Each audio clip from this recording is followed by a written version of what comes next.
Hello, my name is Johnny Jidoka and welcome to the video. Today we are talking about mania.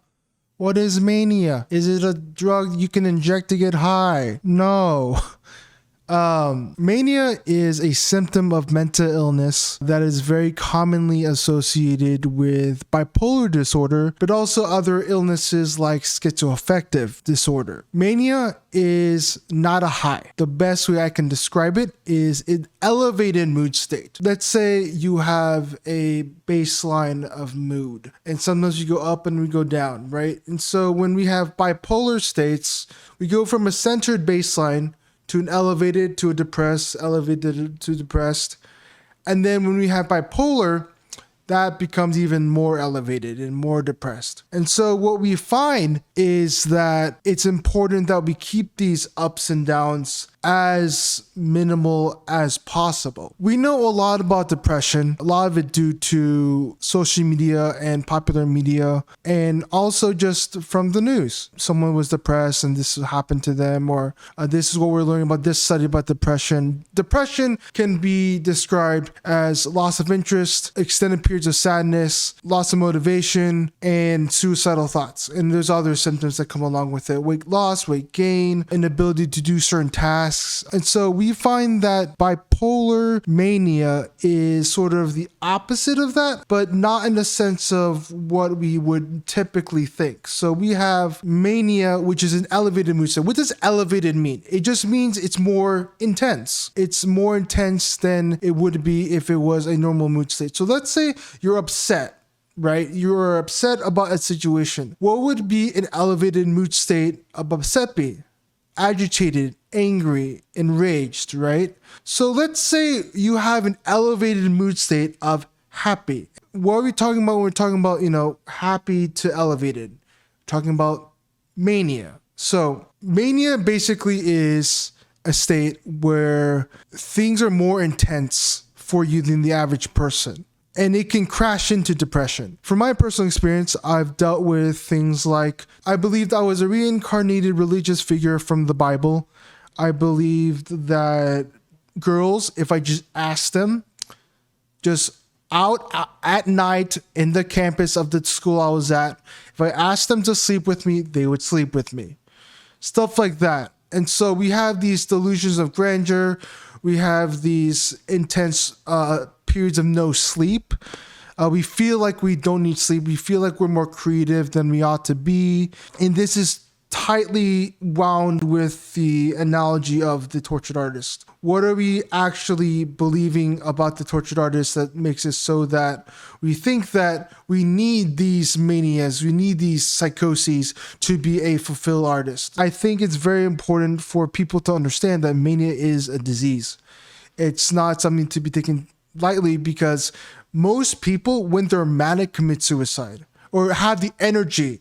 Most people, when they're manic, have the energy to commit suicide. When you're depressed, you don't feel as energetic because you're depressed. You're sad. You don't want to do anything. You feel like you're hopeless, but you don't have the energy to commit those actions. When you have that energy, that's when the mania kicks in. That's when people commit suicide. So that's what happened to me. I will share a little bit of my story. A couple of years ago, I was already in a hypomanic mood state. Hypomanic means you're manic, but it's not to the point where you need hospitalization. That's my definition of it. It's not a clinical definition, but this is just how I interpret it, because that's what I had to go through. I had to go through a lot of hospitalizations because of my mania.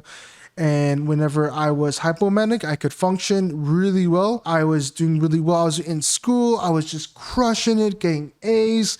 And then as I got more and more hypomanic, I started to get more paranoid of the people around me. I got scared of the situations I was at. Safe places didn't feel safe. And it got to the point where I left everything behind. I left my church.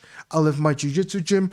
I left my life as I know it, and I left. I went to a city I did not know. I was believing things are delusional. I began seeking things that were not right. I was obsessed with sex at the time.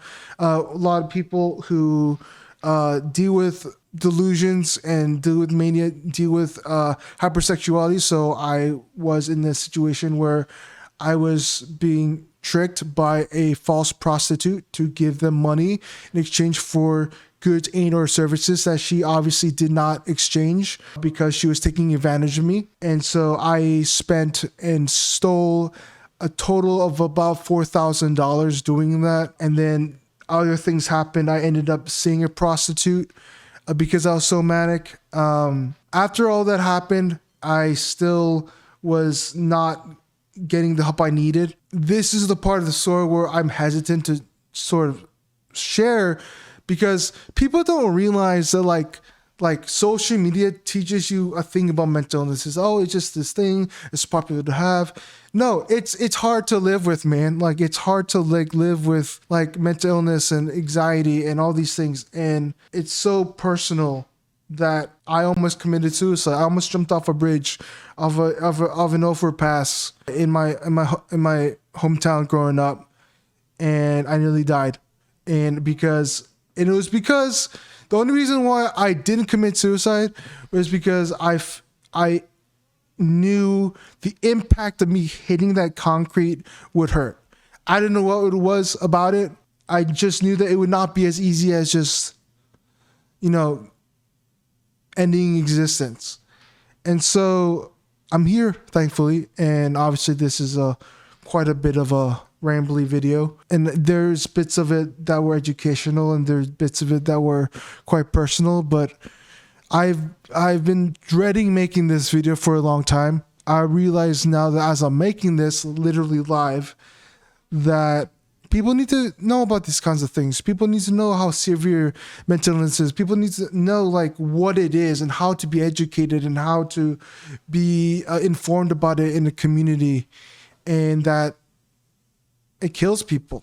Like mania, the high is amazing. I've never done drugs. I've never gotten drunk before, but the high I've gotten while being manic is the greatest thing. Nothing will match that. And that's what kills people.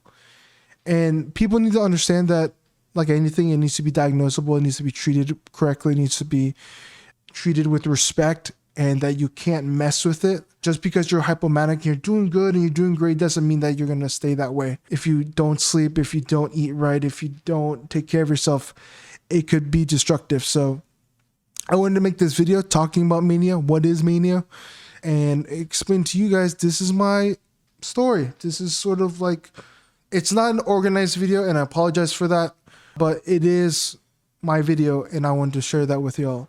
So let me know what you think in the comments below. This is definitely a more personal video because we're talking about suicide and very personal events that happened while I was going through this. So this video will come with a content warning at the beginning, and I'm grateful that you guys are watching my content. So thank you so much for watching. I'll see you in the next video.